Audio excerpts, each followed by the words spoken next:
Dans cette vidéo, on va découvrir la page de paramétrage de l'association, ainsi que la gestion des catégories et des tags. On commence avec les informations du club. On peut ici saisir une description, ajouter un logo, activer les moyens de paiement souhaités à NCV, espèces, chèques, TPE, et ajouter une signature. La case CB ne devient cochable que si Helloasso est intégré. Un lien de partage est aussi généré automatiquement, à transmettre aux futurs adhérents pour accéder au formulaire.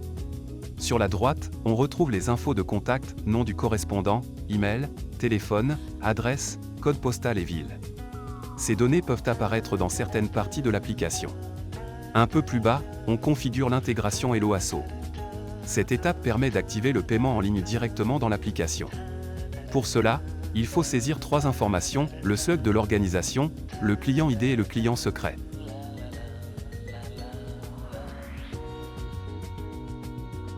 Le slug est visible dans l'URL de votre compte Helloasso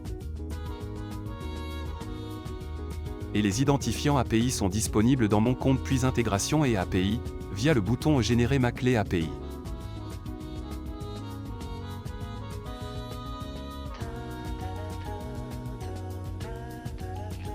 Une fois les champs remplis, on peut tester la connexion, puis cliquer sur Intégrer. Juste en dessous, on trouve la possibilité de payer l'abonnement Premium. Il permet d'avoir plusieurs formulaires actifs en même temps et de dépasser la limite de 10 adhérents par association. Le tarif est de 20 centimes par adhérent et par mois, avec un paiement géré via Stripe. En bas de page, on accède à la gestion des catégories. Chaque catégorie est définie selon une ou plusieurs années de naissance. Par exemple, on peut créer une catégorie LU9 pour tous les adhérents nés entre 2016 et 2025. Ces règles sont personnalisables et permettent ensuite de filtrer ou regrouper facilement les membres. On passe maintenant à une autre page, la gestion des adhérents. Elle est divisée en 2 parties. En premier lieu, un tableau affiche tous les adhérents avec des filtres, des tris et une barre de recherche. Et ensuite une zone permettant de créer et gérer les tags.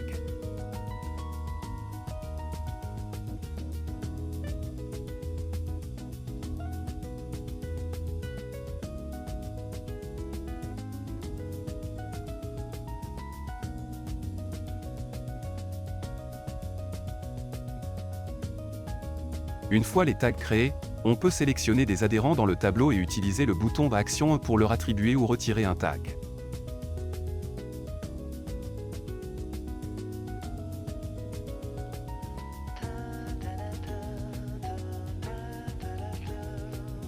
On peut aussi copier leurs adresses e-mail en un clic, pour les coller dans un outil de communication.